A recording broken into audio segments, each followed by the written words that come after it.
Batch 2008 yang nak apply kena tunggu result SPM sebenar dahulu ke? Okey, untuk maklumat anda, ini adalah berkaitan dengan saya mungkin jawab dari segi dua platform, iaitu berkaitan dengan platform UPU dan juga platform UP_TVET. Dahulunya, untuk anda kalau nak apply program-program dekat UP_TVET, basically anda dah boleh apply sebelum result SPM keluar.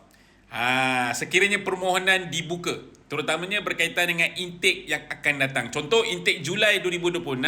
Contoh anda punya permohonan dibuka adalah pada April 2026.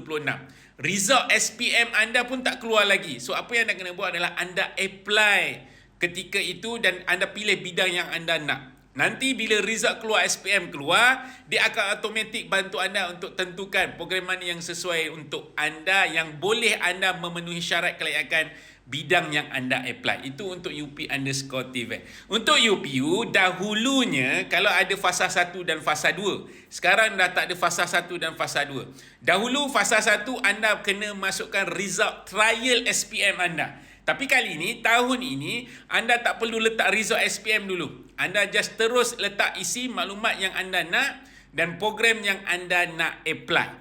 Selepas itu, nanti bila result SPM keluar yang dijangka pada minggu kedua atau minggu ketiga Mac 2026, ketika itu anda buat kemas kini. Bergantung ataupun berdasarkan daripada result SPM anda sebenar.